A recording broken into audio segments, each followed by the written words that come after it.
BCom प्रथम वर्ष। आज हम इकाई का एकल उत्पादन लागत निर्धारण रीति के अंतर्गत टेंडर मूल्य या विक्रय मूल्य का निर्धारण करना किस प्रकार से कॉस्ट अकाउंटिंग के अंतर्गत किया जा सकता है, इसके बारे में लेक्चर विद्यार्थियों के समक्ष प्रस्तुत करने जा रहे हैं। विद्यार्थियों, टेंडर मूल्य या विक्रय मूल्य का निर्धारण करना, जिसको हम डिटर्मिनेशन ऑफ टेंडर प्राइस और सेलिंग प्राइस कहते हैं, क्या होता है?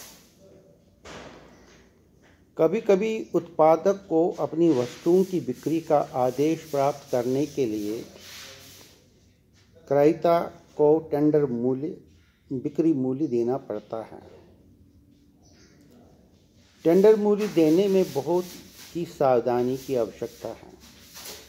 टेंडर का मूल्य लागत मूल्य से कम होने पर हानि की संभावना रहती है। ये हम कॉस्ट अकाउंटेंट के स्टूडेंट्स जानते हैं। ताकि अधिक होने पर आदेश न मिलने का भय बना रहता है। विद्यार्थियों, टेंडर मूल्य देने से पूर्व वस्तु के भावी लागत मूल्य का अनुमान लगाना भी बहुत ही अति आवश्यक है। इस अनुमानित लागत में एक निश्चित दर से लाभ जोड़ देने का टेंडर मूल्य ज्ञात हो जाता है। विद्यार्थियों, ऐसी वस्तु के लिए टेंडर पर अनुमानित लागत मूल्य ज्ञात करना पड़ता है जो टेंडर देने की तिथि को तैयार नहीं है, परंतु टेंडर स्वीकार होने पर उसका उत्पादन कर उसकी सप्लाई की जाए। ये बहुत ही अति आवश्यक लाइन है जिसको हमको समझने की आवश्यक है। इस प्रकार की वस्तु का लागत मूल्य गत वर्षों के अनुभव के आधार पर अनुमानित मूल्य पर ज्ञात किया जाता है। विद्यार्थियों, भविष्य का लागत मूल्य ज्ञात करने के लिए भूतकाल के अंकों को बहुत ही सावधानी से आधार बनाना चाहिए। भविष्य में सामग्री के भावों में परिवर्तन की संभावना हो सकती है। श्रमिक को भी अधिक दर देनी पड़ सकती है। अन्य व्ययों में भी किसी प्रकार परिवर्तन की संभावना हो सकती है। अतः टेंडर मूल्य का निर्धारण करते समय इनको भी ध्यान में रखना चाहिए। इस प्रकार इन सब बातों को ध्यान में रखकर वस्तु की अनुमानित लागत ज्ञात की जा सकती है। वस्तु की कुल लागत में उत्पादन इकाइयों का भाग देने से प्रति इकाई लागत मूल्य ज्ञात हो जाता है। इनमें लाभ जोड़कर टेंडर मूल्य दिया जा सकता है। विद्यार्थियों, उक्त प्रकार से अनुमानित मूल्यों के आधार पर बनाई गई लागत सूची का उपयोग केवल टेंडर मूल्य तक ही सीमित नहीं है, अपितु बहुत से उत्पादक अनुमानित मूल्यों के आधार पर प्रमाण लागत सूची, जिसको हम स्टैंडर्ड कॉस्ट लिस्ट कहते हैं, मैं एक बार फिर दोहराऊंगा, स्टैंडर्ड कॉस्ट लिस्ट, जो उत्पादन के लिए मार्गदर्शन का काम करती है। इससे वस्तु के लागत मूल्यों को नियंत्रण करने में भी सहायता मिल जाती है। ये इस प्रकार की determination of tender policy, price and selling price के बारे में एक भूमिका के तौर पर हम समझाने की कोशिश करते हैं।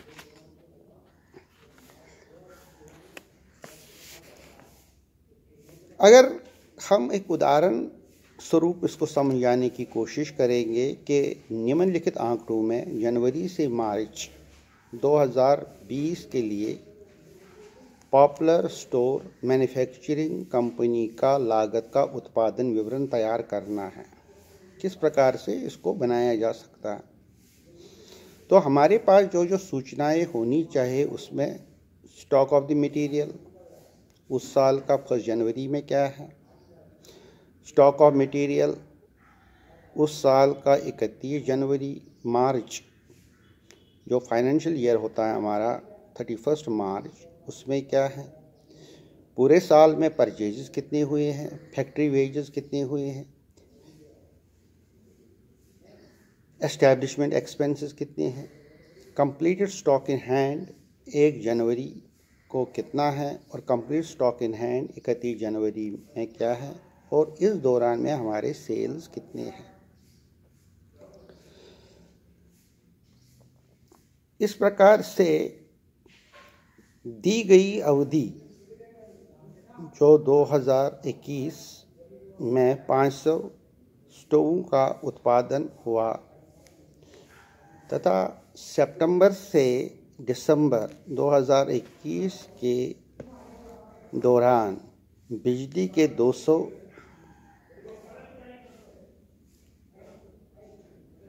यूनिट्स, मैन्युफैक्चरिंग यूनिट्स जो किसी भी प्रकार का उत्पादन हो की पूर्ति हेतु कंपनी की कीमत बतानी है, जो एक समान गुण तथा किस्म के हैं। इस गत वर्ष की नियमित सामान कितना है, परंतु सामग्री की लागत 15 से तथा कारखाना श्रम की लागत 10% से बढ़ गई है।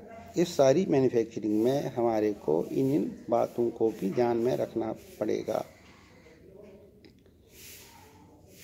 अब हमको अगर इसका अकाउंटिंग ट्रीटमेंट देना है तो हमको क्या पूछा जा सकता है? हमको पूछा जा सकता है कि उदित कीमत दिखाते हुए एक विवरण तैयार कीजिए, स्टेटमेंट तैयार कीजिए, जिसके मायने कि बिक्री का शुद्ध लाभ का सही प्रतिशत है जो जनवरी से मार्च 2021 के दौरान था, और ये भी समझाने की कोशिश करें कि प्रति इकाई लागत भी वही रहेगी जो गत अवधि में थी। तो इस इंफॉर्मेशन के आधार पर हमको एक कंपैरेटिव स्टेटमेंट बनाना है। तो हम क्या करेंगे, हम statement of cost and profit को बनाएंगे। उसको बनाने के लिए हमारे पास 3 कॉलम्स होते हैं, एक पर्टिकुलर कॉलम होता है, एक अमाउंट कॉलम होता है, कॉस्ट पर यूनिट। हम उसमें लिखेंगे मटेरियल कंज्यूम्ड, मटेरियल कंज्यूम्ड कितना है, ओपनिंग स्टॉक जैसे कि क्वेश्चन में बताया गया है, उदाहरण में जो बताया गया है 10,000 रुपये, उसमें ऐड परचेजेस करेंगे 15,000 रुपये, तो टोटल हमारा मटेरियल कंज्यूम्ड कितना हो गया 25,000। मगर इसमें अगर हम क्लोजिंग स्टॉक करेंगे जो 5,000 दिया गया है तो हमारे 20,000 बचेंगे। फैक्ट्री वेज जो हैं वो 30,000 है। अगर हम आउटपुट 500 यूनिट्स बनाते हैं तो क्लोजिंग स्टॉक पर 20,000 divided by 540 cost per unit हो गई, और फैक्ट्री वेजेस को जोड़ने के बाद 30,000 डिवाइडेड बाई 500 60,000 हो गए। अब इसको हम कहते हैं prime cost, this is a prime cost. और प्राइम कॉस्ट जो 50,000 रुपये आ गया हमारे पास, उसको अगर हम 500 से डिवाइड करेंगे तो 100 यूनिट्स हम बना सकते हैं।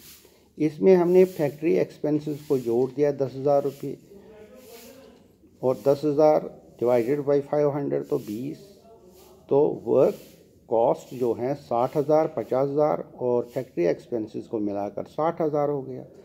तो 60,000 को अगर हम डिवाइड करेंगे 500 से तो 120 यूनिट्स बनता है। इसमें से हम एस्टैब्लिशमेंट एक्सपेंसेस 10,000 जोड़ देंगे, जिसका यूनिट कॉस्ट 20 होता है, तो कॉस्ट ऑफ प्रोडक्शन हमारे को 70,000 डिवाइडेड बाई 500 140 होता है। इसमें हम add opening stock of the finished goods 1 जनवरी 2021 75,000 जो उदाहरण में दिया गया। क्लोजिंग स्टॉक उस साल का 12,000। तो production cost of the goods क्या है 63,000। अब इसमें प्रॉफिट अगर 15% कॉस्ट प्राइस पर करेंगे वो 9,450 बनता है। तो सेल्स हमारे हैं 72,450। Statement of cost and profit बनाने के बाद statement of cost for the period September to December 2012 भी बनाना जरूरी है। तो एक्सपेक्टेड आउटपुट हमारा 2000 यूनिट्स हैं। उसमें हम मटेरियल कॉस्ट को कैसे जोड़ेंगे? मटेरियल कॉस्ट हमारा 40 रुपये पर यूनिट है, इंटू 2000 वो 80,000 हो गया। ऐड अगर हम 15% एज पर क्वेश्चन करेंगे 12,000 वो 92,000 हो गया। ऐड इंक्रीज 10% भी अगर करेंगे तो वो 12,000 हो गया। तो प्राइम कॉस्ट इसके आधार पर 2,24,000 हो गया। फैक्ट्री एक्सपेंसेस 20 इंटू 2000 मिलाकर 40,000 हो गया। तो वर्क्स कॉस्ट 2,64,000 मिल गया। और एस्टैब्लिश कॉस्ट का भी 40,000 जोड़ देंगे तो कॉस्ट ऑफ प्रोडक्शन 3,04,000 हो गया। प्रॉफिट उसमें 15% जोड़ेंगे तो 45,600 और जोड़ेंगे 349,600। अगर 349,600 और एक्सपेक्टेड आउटपुट 2000 है तो उसको हम देखेंगे तो हमारा जो एस्टिमेटिंग सेलिंग प्राइस है वो 174 रुपया 80 पैसा पर यूनिट बनता है।